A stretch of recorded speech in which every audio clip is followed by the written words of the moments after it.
जी, अस्सलाम वालेकुम। मेरा नाम डॉक्टर मेहताब अली खटक है और आज मैं आप लोगों के साथ एक न्यू वीडियो के साथ हाज़िर हूँ। आज का जो मेरा टॉपिक है वो है कंजेनिटल न्यूरोनल ट्यूब डिफेक्ट के बारे में कुछ बताऊँगा। ये वीडियो स्पेशल उन लोगों के लिए है जो अभी न्यू यंग मैरिड कपल है और फ्यूचर में बेबी को प्लान करना चाहते हैं। Actually congenital neuronal tube defect ये बहुत कॉमन है।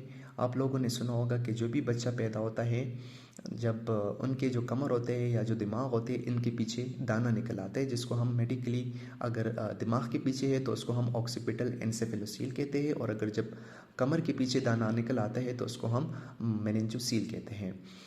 इसके हम थोड़ा से प्रिवेंशन पे बात करेंगे कि इस दानों से बच्चे को किस तरह महफूज किया जा सकता है, और अगर खुदा ना ख्वास्ते ये बच्चा इसी तरह पैदा हो जाते हैं जिसके पीछे दाने होते हैं कमर के पीछे या दिमाग के पीछे, उसको हम किस तरह इलाज दिया जाता है, जो ट्रीट किया जाता है, और इसकी जो कम्प्लिकेशन है उस पर मैं 2-3 बातें करूँगा। तो फर्स्ट मैं इटियोलॉजी पे बात करूँगा कि इसके जो काजेज़ है वो क्या है।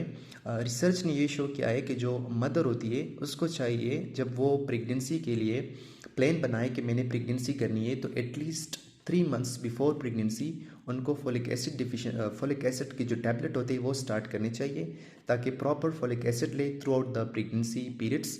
जितने भी प्रेगनेंसी का टाइम होती है 9 मंथ्स, तो उनको चाहिए कि जो फोलिक एसिड टैबलेट होती है वो रोज़ाना बेसिस पे उनको लेनी चाहिए।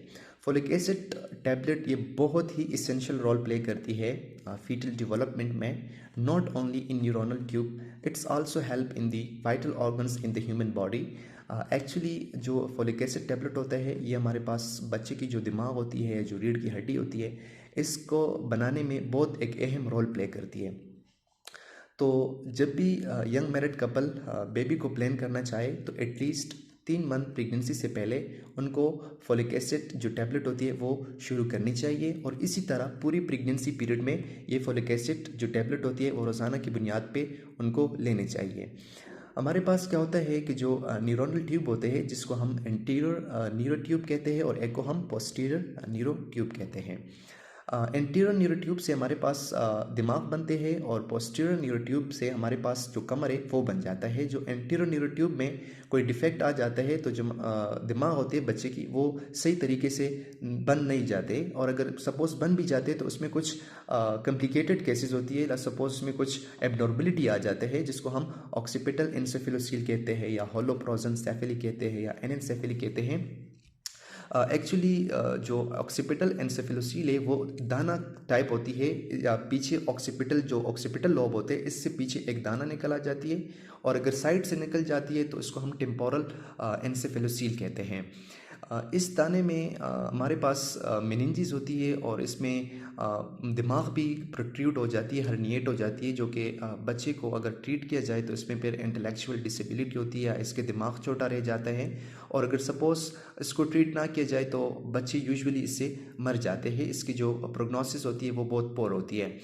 और अगर हम एनेंसेफेली पे बात करें तो एनेंसेफेली ये बहुत ही पोर प्रोग्नोसिस रेशो डिजीज़ है या कंजेनिटल एबनॉर्मलिटी है, जिसमें जो बच्चे की जो दिमाग होती है वो नहीं बन होती है, बच्चे की जो दिमाग है वो एब्सेंस होती है। यूजुअली ये बच्चे मर ही जाते हैं 1 हफ्ते में, और इसकी जो सर्वाइवल चांस होती है वो बहुत कम होती है अनफॉर्चुनेटली। बहुत इसके जो इम्पोर्टेंट जो कंजेनिटल न्यूरोनल ट्यूब डिफेक्ट की जो इम्पोर्टेंट है वो ये है कि जो कमर के पीछे जो दाने पैदा होते हैं जिसको हम माइलोमेनिंजिस लेते हैं, इसके प्रोग्नोसिस जो है वो रिलेटिवली गुड होते हैं as compare to occipital encephalocele and parietal encephalocele और एनेंसेफेली।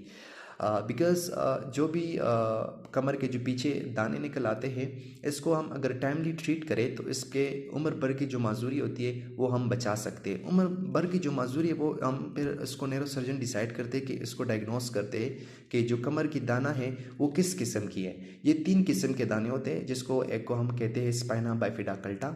यूजुअली ये बच्चे एसिम्टोमेटिक्स होते हैं, इसमें कोई एबनॉर्मलिटी नहीं होती है, इसकी जो साइन एंड सिम्टम्स है वो बिल्कुल हाइडन होती है, इसके कोई मसले नहीं होते, वो इजली नॉर्मल लाइफ गुजार सकते हैं। लेकिन जो सेकंड वन है जिसको हम मेनिंजोसील कहते हैं, अल्लाह पाक ने हमारे दिमाग और रीढ़ की हड्डी के ऊपर एक ख़ास किस्म के प्रोटेक्शन लेयर रखे हैं जिसको हम मेनिंजिस कहते हैं। वो 3 किस्म के लेयर है जिसको हम मेडिकली में ड्यूरा मैटर, पाया मैटर एंड अरोक्नाइड मैटर कहते हैं।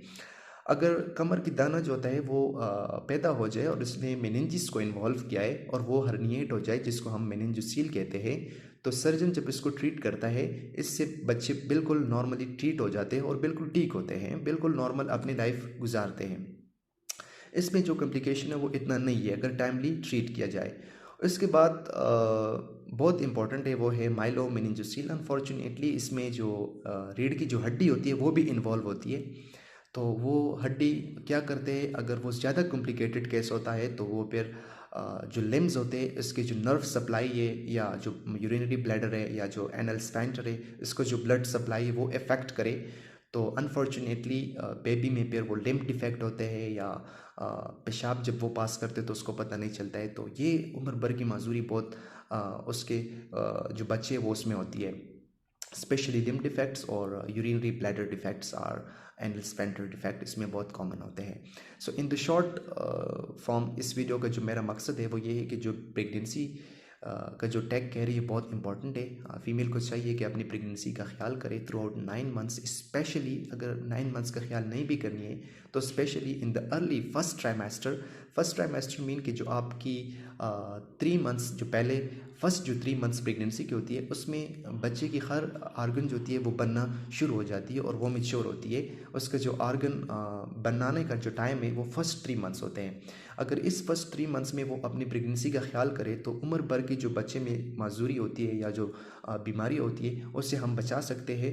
और स्पेशली जो ये न्यूरोनल ट्यूब डिफेक्ट है ये बहुत कॉमन होती है बच्चों में। तो फीमेल को चाहिए कि वो अपने गायनोकोलॉजिस्ट से अपॉइंट किया करे, थ्रू आउट प्रेगनेंसी अपना ख्याल किया करे और फॉलिक एसिड की जो टैबलेट है फॉलिक एसिड डिफिशिएंसी से बचाया जाए एटलीस्ट। साथ साथ में इसके साथ और भी टैबलेट्स प्रोवाइड करते हैं, सच एस वाइटामिन होते हैं, कैल्शियम्स होते हैं, लेकिन जो फॉलिक एसिड टैबलेट्स होते हैं बहुत इंपॉर्टेंट होते हैं न्यूरोनल ट्यूब मैच्योर करने के लिए और स्पेशली ब्रेन और स्पाइनल कॉर्ड मैच्योरेशन के लिए। सो आई होप ये वीडियो आप लोगों के लिए हेल्पफुल होगी। इसमें मैंने शॉर्ट चीज़ें डिस्कस किए हैं। So wish you best of luck. Thank you.